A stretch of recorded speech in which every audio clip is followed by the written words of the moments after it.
లక్షలు రావాలి, 4 లక్షలు రావాలి. 6% ఇస్తే కానీ ఏమంటారు సార్? వాడు ఉద్యోగి 6% వానికి ఇస్తే వాడు రిలీజ్ చేస్తాడు. అది కూడా డబ్బు లేదు, వచ్చినప్పుడు ఇస్తాడు. మన ఒక డి ఉన్నాడు, మీకు ఇప్పుడు డి ఉన్నాడు, ఆయన 4 లక్షలు రావాలన్నట్టు. ఆయన 6% పట్టుకొని రమ్మన్నారు. ఆయన పేరు నేను చెప్పదలుచుకున్నాను. పాపం ఆయనకి ఇక రాలే, వచ్చినగా చెప్తాను. ప్రతి దానికి లాస్ట్కు శవం గాల పెట్టడానికి కూడా డబ్బులు తింటారు ఆ కాంగ్రెస్. అటువంటి పరిస్థితి ఉంది. ఏం లేదా గెలిచిన వాళ్ళు మీ ఎమ్మెల్యేతో సహా మళ్ళా వచ్చేది లేదు. మనం ఈ వాగ్దానాలు మనం చేసేది లేదు, చేసేది లేదు. ఉన్న గాడికి సర్దుకోరి ఎమ్మెల్యే చెప్తాడంటే నా దగ్గర ఏం పని ఉందిరా, ఫోన్ చేయకు, ఏమైనా ఉంటే మీరు చూసుకోండి. నేనన్నది కాదు, వాళ్ళు వీళ్ళు వచ్చి చెప్పేది. మా విలేకరులు బాగా తెలుసు, కానీ ఇప్పుడే చెప్పరు. 2 ఏళ్ళు పోతే ఇప్పుడే మొదలుపెట్టరు. ఇక సంవత్సరం కదా చదువుతా ఉంటారు. 2 ఏళ్ళు పోతే అప్పుడు బయట పడతారు. నాకు తెలిసింది మరి నిజం కాదో చెప్పాలి మనం. వాస్తవండి. ఇలా పిలితే ఎక్కడికి వస్తుందో అని పిలిచేటోళ్ళు లేరు.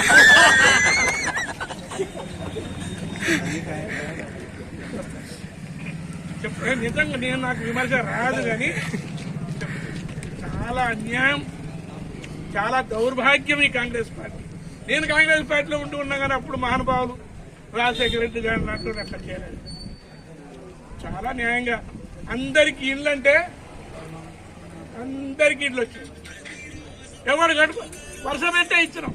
నేను కూడా మంత్రి వర్గంలో ఎక్కడ ఉన్నాడో కానీ ఒక్కటి కూడా పొల్లు పోకుండా అందరికి ఇచ్చేసి మళ్ళీ తిరిగి ఇచ్చి.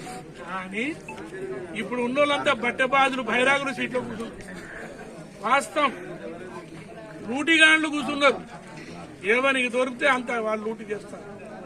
ఇంకా మీ దాకా రాలే, టైం పడితే చూడండి, ముందుకు మళ్ళీ మాట్లాడదాం ఒకసారి. నేను మీకు చెప్తున్నా, ఇండ్ల కొరకు ఇండ్లు ఇస్తే ఎవడైనా ఎమ్మెల్యే. నేనైతే నాకు వచ్చిన ఇండ్లు ఏదో లోకల్ కార్యకర్త ఇప్పుడు లాలే ఉన్నాడు, రాజువాళ్ళు అయ్యానంటే ఏం లాలే చూడు ఎవరికి ఇద్దామంటే 20 పేర్లు పట్టుకొస్తే ఇచ్చిన.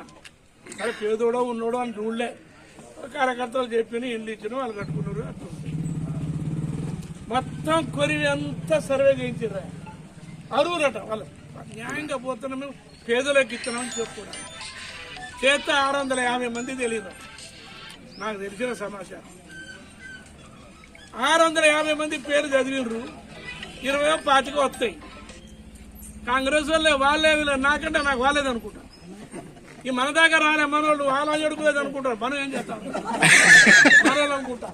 వాళ్ళకే లేదు దిక్కు, మనకి ఎక్కడ మనకు సర్దుకుందాం అనుకుంటారు. ఇది వాస్తవం.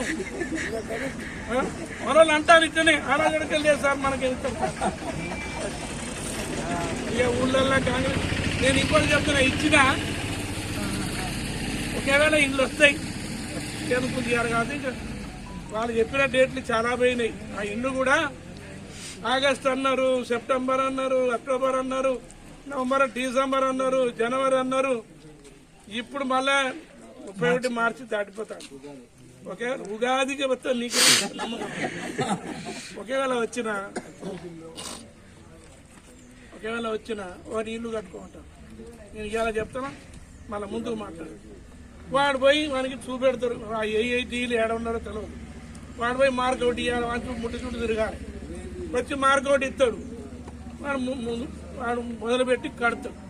బేస్మెంట్ కట్టినాక ఒక బిల్లు అంటాడు, జరిగేది అదే. ఈ బిల్లు కొరకు వాడు 1 సంవత్సరం తిరుగుతుంది, అప్పుడు వస్తుందో రాదో. ఈ లోపల వాడిని విసుగొచ్చి అమ్మ ఇల్లు నాశనం కాదు అని మారిపోతుంది. ఆ బిల్లు వచ్చారు మళ్ళీ వీళ్ళు పిలుస్తే తెచ్చినప్పుడు వడ్డీ సరిపోతుంది. ఇదే జరుగుతుంది. ఇల్లు కట్టరు, ఇల్లు కట్టరు. ఇచ్చిన టైం టు ఇస్తే అది వేరు. ఇదే జరగబోతా నేను అనుభవంతో చెప్తాను. విమర్శగా ఆ ఈ దానికి ఎంతో ప్రచారం చెత్త చేసుకొని తప్పేం లేదు. ఇప్పుడు వాడు ఇక ఊళ్ళల్లో లేనిపోని పంచాయతీలు పోయి దరఖాస్తు పెట్టు. ఈ పోలీసు వాళ్ళు ఉన్నారు, వాడు పోయి చెప్పగానే సల్యూట్ కొడతారు.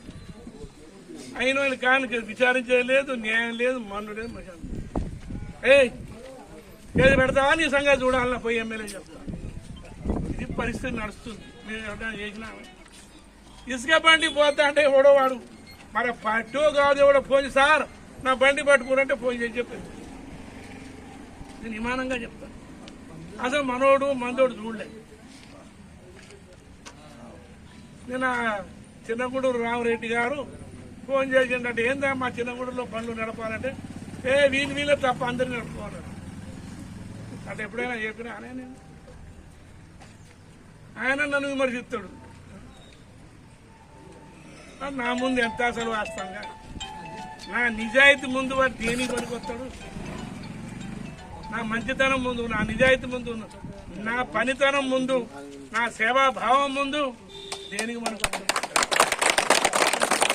40 ఏళ్ళు 81 జూన్ 26న పంచాయతీ సమితి ప్రెసిడెంట్ మరిపడకైనా ఇప్పటికి ఎన్ని సంవత్సరాలైందో చూసుకున్నాను. ఒక్క మచ్చ లేని నాయకుని అంటే నేనే. ఈ రాష్ట్రంలో ఒక మచ్చ ఏలెత్తి చూపెట్టే ఏ పార్టీని కూడా లేదు. ఆ విధంగా మీకు సేవ చేశాను. ఇది వాస్తవం. కాబట్టి నేను మీ అందరికి మనవి చేస్తాను. కార్యకర్తలు ఈసారి నిలబెట్టాడు అదృష్టవంతుడు గ్రామ పంచాయతీ ఎన్నికల్లో మన పార్టీ తరఫున